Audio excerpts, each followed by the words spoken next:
السلام علیکم ورحمۃ اللہ وبرکاتہ۔ کیا حال ہے آپ سب لوگوں کا؟ اچھا، آج جو ہے نا قرآن پاک شفا کیسے ہے اور نظر بد کا علاج کیا ہے، اور اس کا اگر نظر کسی کو لگ جاتی ہے تو اس کے غسل کا طریقہ کیا ہے، اور نظر بد کن کی اصل میں ہوتی ہے، یہ بھی ہم آج اس کے اندر جانیں گے اور علاج ساتھ ہی ہوگا۔ تو قرآن پاک کے اندر یاد رکھیں کہ اس کا علاج موجود ہے۔ سب سے پہلے ہم دیکھتے ہیں کہ نظر بد اور اس کا علاج کیا ہے۔ تو 3 ذرائع ہیں قرآن کے شفا ہونے کا جو کہ ثبوت ہے کہ آپ صلی اللہ علیہ وآلہ وسلم نے فرمایا کہ قرآن مجید کو اس کا علاج قرار دیا گیا ہے۔ تیسری چیز جو اس کے اندر ساتھ ہی آتی ہے وہ ہے تجربہ، یعنی دلیل کیا ہے؟ قرآن کی یہ آیت، نمبر 2 حدیث، نمبر 3 تجربہ اور مشاہدہ۔ تو کچھ صحابہ کرام سفر پر تھے تو ایک قبیلے کے سردار کو ایک بچھو نے کاٹ لیا۔ اس کو کسی چیز سے آرام نہیں آ رہا تھا، تو ایک صحابی رسول نے سورہ فاتحہ پڑھ کر اپنا لعاب لگایا اور پھر آ کر حضور صلی اللہ علیہ وآلہ وسلم کو بتایا، تو آپ صلی اللہ علیہ وآلہ وسلم نے اس پر ناراضگی کا اظہار نہ کیا۔ تو ایک طرح سے یہ ایک قاعدہ بھی یہاں پر مل گیا۔ صحیح مسلم کی حدیث ہے کہ چند لوگوں نے آپ صلی اللہ علیہ وآلہ وسلم سے گزارش کی کہ جاہلیت کے دور میں ہم دم کیا کرتے تھے، تو آپ صلی اللہ علیہ وآلہ وسلم نے فرمایا اپنے تعویذ یا دم جو ہے وہ دکھا۔ پھر فرمایا کہ ہر ایسا دم درست ہے جس میں شرک نہ ہو، یعنی شرکیہ کلمات نہ ہو۔ تو اس حدیث سے کیا پتہ چلتا ہے کہ مسنون دعائیں بھی پڑھ کر دم کیا جا سکتا ہے۔ اور وہ کون سی دعائیں ہیں؟ نمبر 1 میں آپ کو بتاتی ہوں کہ اعوذ بکلمات اللہ التامات من کل شیطان وہامہ ومن کل عین لامہ۔ ٹھیک ہے، کیا ہے اس دعا کا ترجمہ؟ کہ میں ہر شیطان اور مضی جاندار اور ہر واقعہ ہونے والی نظر بد سے اللہ کے کامل اور پر اثر کلمات کے ذریعے پناہ مانگتا ہوں۔ صحیح بخاری کی روایت ہے۔ تو یہ دعا حضرت محمد صلی اللہ علیہ وآلہ وسلم حضرت حسن اور حسین رضی اللہ تعالیٰ عنہ کے اوپر یہ دم کیا کرتے تھے پڑھ کر، اور حضرت ابراہیم علیہ السلام اور اسماعیل اور اسحاق علیہ السلام کے لیے بھی یہی ہے کہ اسی طرح اللہ کے ناموں کو پڑھ کر بھی دم کیا جا سکتا ہے۔ اصل میں بیمار انسان کی روح ہوتی ہے تو جسم خود بخود ڈھیلا اور کمزور پڑنے لگتا ہے۔ علاج اس کا بہرحال قرآن میں ہی ہے۔ ایک اور حدیث میں آتا ہے کہ آپ صلی اللہ علیہ وآلہ وسلم نے فرمایا، حضرت ام سلمہ رضی اللہ تعالیٰ عنہ سے روایت ہے کہ حضور صلی اللہ علیہ وآلہ وسلم نے ایک لڑکی کے چہرے پر کالے پیلے رنگ کا نشان دیکھا، تو آپ صلی اللہ علیہ وسلم نے فرمایا اس کو نظر بد لگ گئی ہے، اس کو دم کرو۔ یعنی کوئی بھی جوان کھائے پیے بھی اور کوئی بیماری بھی نہ ہو اور نہ ہی ظاہری سبب، تو ایسے شخص پر دم کرنا چاہیے۔ حضرت انس رضی اللہ تعالیٰ عنہ کہتے ہیں کہ آپ صلی اللہ علیہ وآلہ وسلم نے بچھو کے کاٹنے اور پھوڑوں پر دم کرنے کی بھی اجازت دی ہے۔ ایک اور حدیث میں آتا ہے اسی طرح نظر کے بارے میں کہ نظر بد کا لگنا برحق ہے، یہ انسان کو اونچے پہاڑ سے گرا سکتی ہے۔ جب ایک خاص اینگل سے دیکھا جاتا ہے نا تو جسم میں لرزہ سا آ جاتا ہے، تو اس کی دلیل قرآن پاک میں بھی ہے کہ قریب ہے کہ کچھ کافر آپ صلی اللہ علیہ وآلہ وسلم کو نظروں سے پھسلا دیں۔ وہ قرآن سنتے نہیں بلکہ گھورنے آتے تھے تاکہ آپ صلی اللہ علیہ وآلہ وسلم بول نہ سکیں اور ڈگمگا جائیں۔ دیکھیں آپ لوگ بھی دیکھیں نا، بعض اوقات کہتے ہیں اس کی تجویز یا اس کا یہ بہت اچھا بولتی ہے یا بولتا ہے نا، تو یہ کیا ہوتا ہے اصل میں انسان کے اوپر نظر، اور وہ نظر کون سی؟ جو کہ بد لگ جائے۔ اسی طرح آپ صلی اللہ علیہ وآلہ وسلم نے فرمایا کہ نظر بد برحق ہے، اگر تقدیر سے کوئی چیز سبقت لے جا سکتی ہوتی تو وہ نظر بد ہے، اور جب تم میں سے کسی ایک کو غسل کا مطالبہ کیا جائے تو غسل کر لیا کرو۔ یعنی کیا ہے کہ علاج کیا بتایا کہ جس کی نظر لگی ہو اس کو نہلا کر اس شخص پر پانی ڈالا جائے جس کو نظر لگی ہو۔ یہ ہے غسل کا مطالبہ کرنے کی یعنی غرض کیا تھی اور اس کا علاج اس کے اندر کیسے ہم نے سیکھا۔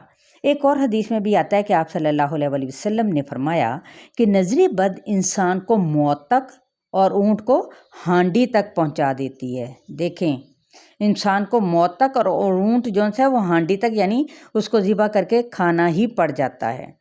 مطلب کیا ہے؟ ذبح کرنا۔ اور ایک اور حدیث میں بھی آتا ہے کہ آپ صلی اللہ علیہ وآلہ وسلم نے فرمایا کہ تقدیر کے بعد سب سے زیادہ اموات میری امت میں نظر بد کی وجہ سے ہوں گی۔ یہ دیکھیں، اسی طرح آپ صلی اللہ علیہ وآلہ وسلم نے فرمایا کہ نظر بد سے اللہ کی پناہ طلب کیا کرو، نظر بد کا لگنا حق ہے۔ حضرت اسماء بنت جارث سے بھی روایت ہے، وہ کہتی ہیں کہ بنو حارث کو نظر بد لگ جاتی ہے کہ وہ ان پر دم کر سکتی ہیں؟ فرمایا ہاں۔ پتہ چلا کہ ایک عورت بھی دم کر سکتی ہے۔ تو لہٰذا نظر بد کس کی ہوتی ہے؟ دراصل یہ اصل میں حاسد کی ہوتی ہے۔ ابن کثیر کے اندر آتا ہے کہ نظر بد کا لگنا اللہ کے حکم سے اثر انداز ہوتا ہے۔ اور ابن قیم کہتے ہیں کہ کچھ کم علم لوگوں نے نظر بد کو باطل قرار دیا ہے۔ ان کا کہنا ہے کہ یہ محض توہم پرستی ہے، دراصل ان کی یعنی عقلوں پر پردہ پڑا ہوا ہے۔ فرمایا کہ یہ سب روحوں کی تاثیر کی وجہ سے ہوتی ہے۔ چونکہ اس کا تعلق نظر بد سے ہے، دراصل اندر سے روح یا احساسات ہیں جو کیا کرتے ہیں، جو ٹرانسفر ہوتے ہیں۔ محبت، نفرت کی نظر اثر کرتی ہے، تو روحیں اپنی طاقتوں، طبیعتوں اور حواس کے اعتبار سے مختلف ہوتی ہیں۔ حسد کرنے والے کی روح واضح طور پر اس شخص کو اذیت پہنچاتی ہے جس سے حسد کیا جاتا ہے، اور وہ اپنے رویے سے پہچانا جاتا ہے۔ لیکن انسان پہچان سکتا ہے کہ حاسد کی تاثیر ایک ایسی چیز ہے جو وہ کر سکتا ہے، جو بحیثیت انسان سے فارغ ہو، انسانیت سے فارغ ہو، تو جنات کی بھی نظر لگ سکتی ہے۔ ایک حدیث میں آتا ہے کہ ابو سعید خدری سے روایت ہے کہ رسول اللہ صلی اللہ علیہ وآلہ وسلم انسانوں اور جنات کی نظر بد سے پناہ مانگتے تھے۔ یعنی جب آپ صلی اللہ علیہ وآلہ وسلم پر معوذتین یعنی سورہ فلق اور سورہ ناس نازل ہوئیں تو آپ صلی اللہ علیہ وسلم صرف انہی کو پڑھتے، باقی انہوں نے چھوڑ دیا۔ کیونکہ ان سب چیزوں کے شر سے بچنے کے لیے یہ معوذتین جو سی ہیں وہ کافی ہیں۔ یاد رکھیں، بعض اوقات انسان کو اپنی بھی نظر لگ جاتی ہے، اس لیے شیشہ دیکھتے وقت یعنی آئینہ دیکھتے وقت کی جو دعا سکھائی گئی ہے وہ لازمی پڑھیں۔ لباس اتارتے وقت کی دعا، غسل خانے میں جانے وقت کی دعا، اور اگر وہاں جنات موجود ہیں تو تاکہ ان کی جو نظر ہے نا اس سے بھی بچا جا سکے، اسی لیے تنہائی میں بے لباس ہونے سے منع کیا گیا ہے۔ ایک اور حدیث میں آتا ہے کہ ابو امامہ کہتے ہیں کہ میرے باپ سہیل بن حنیف نے غسل کا ارادہ کیا، اور جب قمیض اتاری تو عامر بن ربیعہ ان کی طرف دیکھ رہے تھے۔ جلد بہت خوبصورت اور سفید تھی۔ اس نے کہا میں نے یہ جلد کسی کنواری لڑکی کی بھی نہیں دیکھی۔ اتنا کہنا تھا کہ سہل بن حنیف کو شدید بخار چڑھ گیا۔ تو سہیل یا سہل ہے ان کا نام، تو آپ صلی اللہ علیہ وآلہ وسلم کو بتایا گیا کہ سہل بن حنیف کی یہ حالت کہ وہ سر بھی نہ اٹھا سکتا تھا۔ آپ صلی اللہ علیہ وسلم سے پوچھا گیا کہ کیا تم پر پوچھا آپ صلی اللہ علیہ وسلم نے پوچھا کہ کیا تم کو کسی پر شک ہے؟ کون ہے؟ تو کہا گیا کہ عامر بن ربیعہ ہو سکتا ہے۔ فوراً آپ صلی اللہ علیہ وسلم نے بلوایا اور ناراضگی کا اظہار کرتے ہوئے فرمایا کہ تم میں سے ایک کیوں کوئی اپنے بھائی کو قتل کرتا ہے؟ کیا تم بارک اللہ نہیں کہہ سکتے؟ اب تم غسل کرو اور اس غسل کا پانی اس پر ڈالا جائے جس کو نظر لگی تھی۔ عامر بن ربیعہ نے اپنے ہاتھ، پاؤں، چہرہ، ٹخنے اور چادر کے اندرونی حصے دھوئے اور وہ پانی سہل کے پچھلے حصے سے بہا دیا اور سہل فوراً ٹھیک ہو گئے۔ سبحان اللہ۔ یہ دیکھیں، یہ ہے غسل کا طریقہ۔ کیا ہے طریقہ؟ کہ امام ظہری نے کہا کہ ہمارے زمانے کے علماء نے غسل کی یہ کیفیت بیان کی ہے کہ جس آدمی کی نظر لگے اس کے سامنے ایک برتن رکھ دیا جائے، ٹھیک ہے، ایک پانی کا برتن، اور وہ پانی لے کر سب سے پہلے کیا کرے؟ نمبر 1 کلی کرے، اور پانی اسی برتن میں گرائے، یعنی باہر نہ پھینکے بلکہ اسی برتن میں گرا دے۔ پھر چہرہ دھوئے، ٹھیک ہے، پھر دائیں ہاتھ پر، پھر بائیں ہاتھ پر کوہنی پر، پھر بائیں اور دائیں کوہنی پر، اسی طرح سے اپنا پانی بہائے اور دایاں پاؤں اور پھر بایاں پاؤں دھوئے، اور پھر اسی طرح گھٹنوں پر پانی بہائے۔ یاد رہے سارا پانی برتن کے اندر جانا چاہیے، ٹھیک ہے۔ اس کے بعد کیا کرنا ہے کہ جس کو نظر لگی ہو اس کی پچھلی جانب، پچھلی سے مراد یہ نہیں کہ اس کے جسم سے ہٹ کے نہیں، یعنی سر کے اوپر سے بہایا جائے گا اور اس کے پیچھے بیک پہ اس کے پانی سارے کا سارا وہ بہا دیا جائے گا۔ یہ ہے غسل کا مسنون طریقہ، ٹھیک ہے۔ لیکن دیکھیں، جب بھی ہم کسی کو کہیں کہ اپنا غسل کا پانی دو تو وہ برا نہ مانے، ٹھیک ہے۔ کیوں برا نہ مانے؟ اس لیے کہ یہ مسنون طریقہ ہمیں بتایا گیا ہے، تو اس میں کس چیز کا غصہ کرنا بھائی؟ کوئی حرج نہیں۔ پانی دینے میں کیا ہے؟ اس وضو کا پانی دینے میں کون سا ایسا حرج ہے یا مسئلہ بنتا ہے؟ کیونکہ بعض اوقات دیکھیں پتہ نہیں چلتا کہ کس کی نظر لگی ہے، تو ایسی صورت میں مریض کے سر پر کیا کرنا ہے؟ ہاتھ رکھ کر یہ دعا پڑھی جائے۔ اب یہ دیکھیں کہ ہمیں پتہ ہی نہیں چلتا کہ کوئی ایسا مریض ہے ہمارے سامنے، وہ ایسی تکلیف میں مبتلا ہے، لیکن پتہ نہیں چل رہا کہ یہ ایسی کیفیت کیوں ہے، تو پھر کون سی دعا پڑھی جائے؟ بسم اللہ ارقیک من کل شیء یؤذیک من شر کل نفس او عین حاسد اللہ یشفیک بسم اللہ ارقیک۔ مسند احمد کی روایت ہے، ٹھیک ہے۔ یہ آپ سرچ بھی کریں گے تو آپ کو مل جائے گی یہ دعا۔ اللہ ہے اس کا ترجمہ کہ اللہ کے نام سے میں آپ کو دم کرتا ہوں ہر اس چیز سے جو آپ سلم کو تکلیف دیتی ہے، اور ہر نفس کے شر سے یا حاسد سے۔ اللہ آپ سلم کو یعنی آپ کو شفا دے گا، اللہ کے نام سے میں آپ کو دم کرتا ہوں۔ اب یہ دیکھیں، چاہے بہن بھائی ہیں، رشتہ دار ہیں یا ہمسایہ ہو، براہ کرم اپنا علاج خود کریں، کہیں جانے کی ضرورت نہیں ہے۔ دیکھیں کتنی خوبصورت یہاں پر اس ویڈیو کے اندر آپ کو یہ تمام چیزیں مل رہی ہیں، بس تھوڑی سی محنت کی ضرورت ہے اور خود سے جاننے کی۔ سب سے بڑھ کے تو آپ کو علم ہوگا کہ بجائے آپ کسی اور کی زبان سے کہلوائیں، جو آپ کے اپنے اندر کی جو ہے نا تاثیر وہ زیادہ بہتر ثابت ہوگی۔ اور پھر سچ کا اہتمام کریں۔ ان کے لیے کیا ہے؟ کیونکہ ظالم کون ہوتے ہیں؟ جو نہ تو حلال کو سمجھے اور نہ ہی حرام کو۔ تو جسمانی دوا بھی بہرحال لازمی ہوتا ہے، اس پہ بھی کیا کریں؟ آپ دم کر سکتے ہیں، دم کر کے اس پہ پی سکتے ہیں دوا کو۔ مثلاً اگر ایک شخص نماز نہیں پڑھتا تو اس پر دم کہاں اثر کرے گا؟ اب یہ دیکھیں کہ سچ کا اہتمام کرے تو ان کے لیے حد سارا ہے۔ تو یہ اب نماز پڑھے گا ہی نہیں تو اس پر دم کہاں اثر کرے گا؟ آپ خود سوچیں۔ تو لہٰذا نماز کا پابند ہونا بھی بہت ضروری ہے۔ اب کھانے پینے کی ایک چیزیں، چند کچھ ایسی باتیں ہیں جن کا خیال رکھنا لازمی ہے کہ کھانے پینے کی چیزوں پر پھونک نہ ماریں، ٹھیک ہے۔ نمبر 2، پانی پر ڈائریکٹ پھونک نہ مارے بلکہ شیشے کے گلاس پر نظر رکھ کر دم کرے۔ نظر کیا ہوتا ہے؟ یعنی آپ بس آنکھوں کے ساتھ اس کے اوپر دیکھتے جائیں اور پڑھتے جائیں، یہ نہیں کہ تھوک پھینکے ہو یا پھر اس کے اوپر وہ کیا کہتے ہیں بڑی زور سے پھونک مارے، تو وہ کیا ہے؟ پھر وہ تو مکروہ ہو جائے گی نا چیز پانی۔ تو لہٰذا تیسرے نمبر پہ کیا کرنا ہے؟ بچے کے منہ پر بھی پھونک نہ ماریں، ذرا ہٹ جائیں، ہٹ کے کریں۔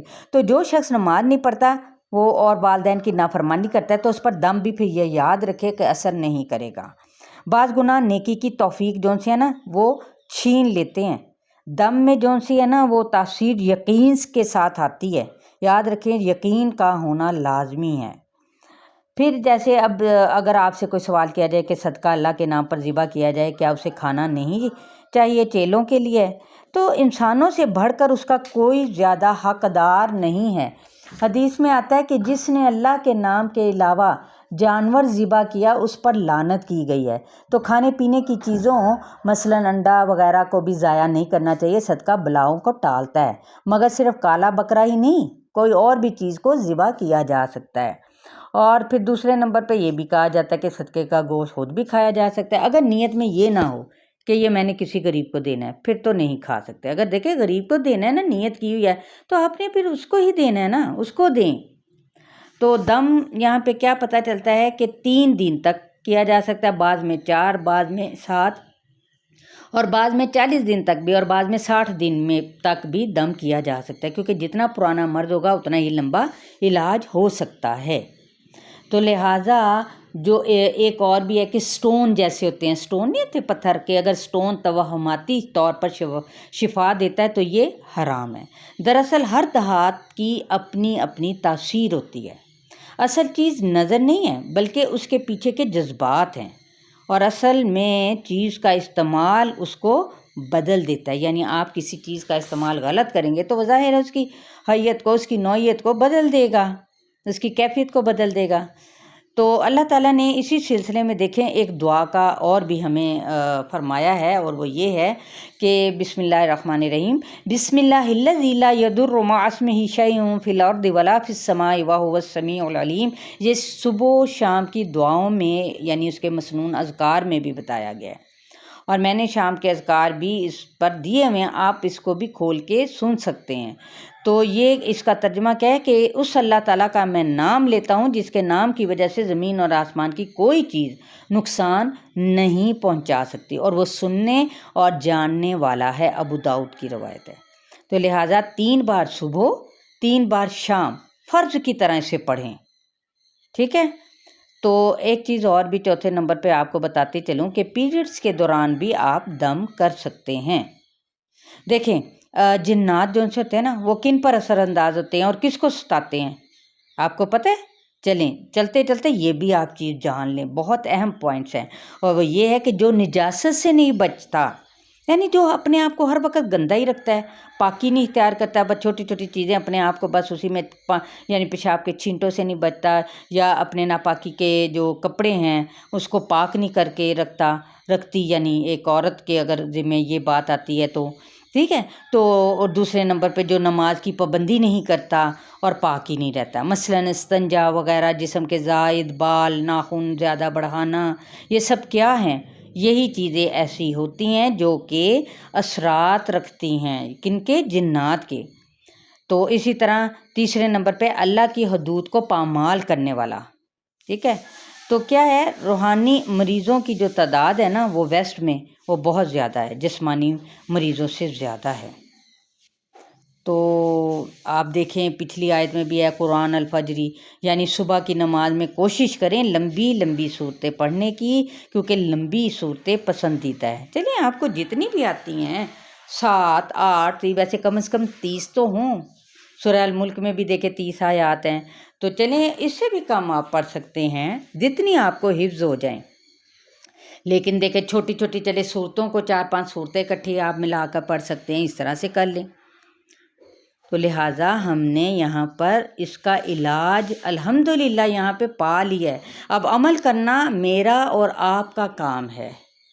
ہر چیز ہم کیوں ادھر ادھر بھاگتے پھرے بھائی، کیوں؟ جب اللہ کے نبی صلی اللہ علیہ وآلہ وسلم نے ہمیں یہ تمام دعائیں سکھا دی ہیں اور قرآن کے اندر موجود ہیں، حدیث کے اندر موجود ہیں، تو پھر ہم کیوں بھٹکیں بھائی، اپنے ایمان کو کیوں خراب کریں؟ ٹھیک ہے، جہاں تک ممکن ہو سکے پہلے ہم نے انہی جو ہمیں ہدایات دی گئی ہیں، جو تعلیم دی گئی ہیں، اسی کے مطابق عمل کریں انشاءاللہ۔